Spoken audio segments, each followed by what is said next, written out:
Hello everyone, नमस्ते, welcome to RG classes. So guys, आज हम बात करने वाले हैं स्टैटिस्टिक्स की पहली लेडर की, that is collection of data. जो भी स्टूडेंट चाहे बेसिक लेवल पे स्टैटिस्टिक्स पढ़ रहे हैं या एडवांस लेवल पे स्टैटिस्टिक्स पढ़ रहे हैं, उन्हें पता होना चाहिए डेटा को कलेक्ट कैसे करते हैं। So there are two sources, दो सोर्स होते हैं डेटा को कलेक्ट करने के।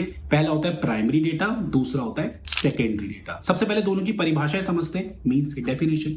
सो प्राइमरी डेटा का मतलब होता है वो डेटा जो कि इन्वेस्टिगेटर सबसे पहले कलेक्ट करेगा अपने पर्पस के लिए। इन्वेस्टिगेटर कौन होता है? जो कि डेटा कलेक्ट करता है। और सेकेंडरी डेटा का मतलब क्या होता है? इन्वेस्टिगेटर उस डेटा को यूज करेगा अपने पर्पस के लिए जो पहले से कोई और कलेक्ट कर चुका है किसी और पर्पस के लिए।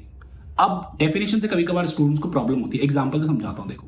For example, I am the investigator. मुझे कोई पर्टिकुलर स्कूल में 12वीं क्लास के 100 बच्चे हैं, मुझे उन लोगों के एवरेज मार्क्स, एवरेज परफॉर्मेंस जाननी है। ओके, तो अगर मैं जा जाके एक एक करके उनसे उनके मार्क्स पूछूंगा, ठीक है, तो वो जो मार्क्स कलेक्ट होंगे वो होगा प्राइमरी डेटा। ठीक है।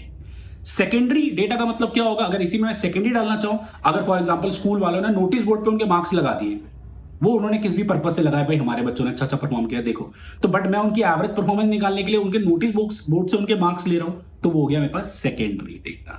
ओके, एक और एग्जांपल देता हूं। फॉर एग्जांपल, मुझे किसी पर्टिकुलर कंपनी की लास्ट 6 महीने की एवरेज शेयर प्राइस निकालना है। एवरेज शेयर प्राइस निकालना, तो लास्ट 6 महीने के प्राइजेस जानने के लिए अगर मैं कंपनी के पास जाके उनसे उनके शेयर प्राइस पूछता, बताना तुम्हारे 6 महीने के प्राइजेस क्या है, या तो उनसे मेल करके पूछता हूं या अपने बिहाफ पे किसी को भेजता हूं, जा यार मेरे लिए जरा शेयर प्राइस लेकर आइए।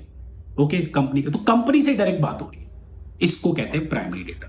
बट अगर उनके लास्ट 6 महीने के प्राइसेस में किसी न्यूज़पेपर से, किसी बुक से, किसी रिसर्च पे कहीं से उठा लेता हूं, किसी भी पब्लिश सोर्स से उठा लेता हूं, तो वो हो गया secondary data. Okay, primary data की एक खास बात ये होती है, वो ज्यादा रिलायबल होता है, वो एक्यूरेट होता है, क्योंकि खुद जाके कलेक्ट किया है। ठीक है, 100% कॉन्फिडेंट है कि हाँ ठीक होगा। सेकेंडरी डेटा क्या होता है? इनएक्यूरेट हो सकता है, ठीक है, अनरिलायबल हो सकता है। बट एक अच्छी बात क्या होती है सेकंड डेटा की, उसमें टाइम काफी सेव हो जाता है, कॉस्ट कम लगती है। ठीक है, इंस्पाइट अगर हम प्राइमरी डेटा पे जाए तो वहां पे टाइम ज्यादा लग जाता है, कॉस्ट ज्यादा लग जाती है। सो आई होप आपको ये थोड़ा थोड़ा समझ में आया हो क्या होता है primary data and second data. अगर वीडियो पसंद आया हो तो लाइक कीजिए, शेयर कीजिए, कमेंट कीजिए, एंड इसका पूरा लॉन्ग वीडियो भी हमारे यूट्यूब चैनल पर डला हुआ है कलेक्शन ऑफ डेटा के नाम से। Thank you so much, bye bye.